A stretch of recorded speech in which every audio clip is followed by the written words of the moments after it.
Secunderabad railway స్టేషన్లో సంక్రాంతికి వెళ్లే ప్రయాణికులతో రద్దీ నెలకొంది. ఇందుకు సంబంధించిన మరింత సమాచారం మా ప్రతినిధి శ్రీపతి శ్రీనివాస్ ప్రత్యక్ష ప్రసారం ద్వారా అందిస్తారు.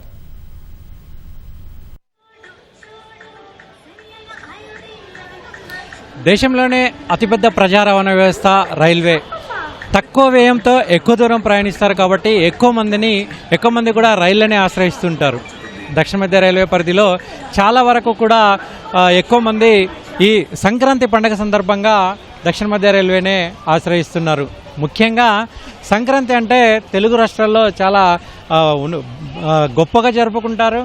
చాలా సంప్రదాయాలకు ఈ ప్రతీకగా జరుపుకునేటువంటి ఈ సంక్రాంతి పండుగకు దేశ విదేశాల్లో ఉన్నటువంటి వివిధ రాష్ట్రాల్లో ఉన్నటువంటి ఉద్యోగ ఉపాధి నిమిత్తం స్థిరపడిన వాళ్ళంతా కూడా సొంతింటికి వెళ్ళి పల్లెకెళ్ళి తమ కుటుంబ సభ్యులతో తమ బంధువులతో ఘనంగా ఈ సంక్రాంతి పండుగను జరుపుకుంటారు. అందుకనే ఈ పండుగ కోసం చాలా రోజులుగా చాలా నెలలుగానే ప్లాన్ చేసుకుంటూ ఉంటారు.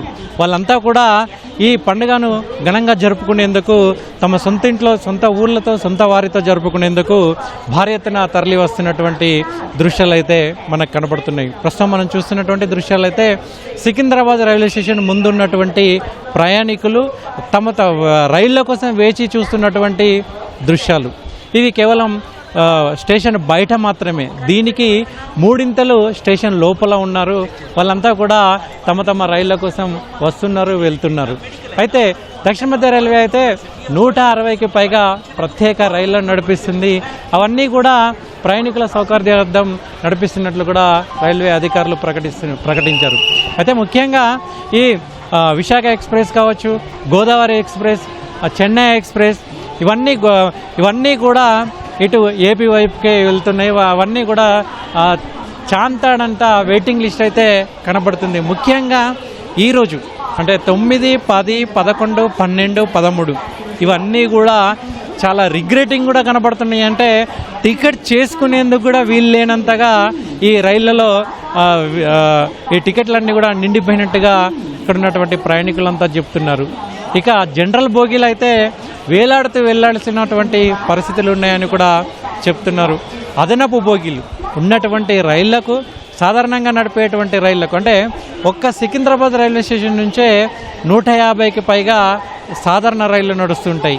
వాటికి అదనపు బోగీలను ఏర్పాటు చేయాలని కూడా ప్రయాణికుల నుంచి డిమాండ్ వస్తుంది. అయినప్పటికీ కూడా ఎటువంటి బోగీలను ఏర్పాటు చేయట్లేదు. ఎందుకు అనంటే వాటికి ఇప్పటికిప్పుడు ఏర్పాటు చేస్తే దానికి సరిపడంత అవకాశం కూడా ఉండదని కూడా ఇక్కడ ఉన్నటువంటి అధికారులు కూడా చెప్తున్నారు. దీంతో ఉన్న రైళ్లనే నడపాల్సి వస్తుంది. ఇక దీనికి సంబంధించి రైళ్లను పెంచాల్సిన అవసరం కూడా ఎక్కువ శాతం లేదు అని అంటున్నారు. ఎందుకు అనంటే ఉన్నటువంటి ఒకే ట్రాక్ మీద ఇప్పుడు ఉన్నటువంటి రైళ్ళన్నీ కూడా మెయింటైన్ చేయాల్సి ఉంటుంది. ఎందుకంటే సమయ పాలన పాటించాలంటే ఈ రైలు ట్రాక్స్ పెంచాల్సి ఉంటుంది. కానీ ఈ బస్సులు కానీ ఇతర వాహనాలు, కార్లు అయితే ఏ రూట్లోనే వెళ్ళచ్చు, ఎలాగైనా వెళ్ళచ్చు. కానీ రైళ్లు మాత్రం ఒక ట్రాక్ మీదనే వెళ్ళాల్సి ఉంటుంది. ఒకే ఉన్న ట్రాక్లోనే ఎక్కువ రైళ్లను నడపాల్సి ఉంటుంది. అయితే ఇప్పుడున్నటువంటి రైళ్లను పరిస్థితి పరిశీలిస్తే 130% అదనంగా నడిపిస్తున్నట్లు కూడా అధికారులు చెప్తున్నారు.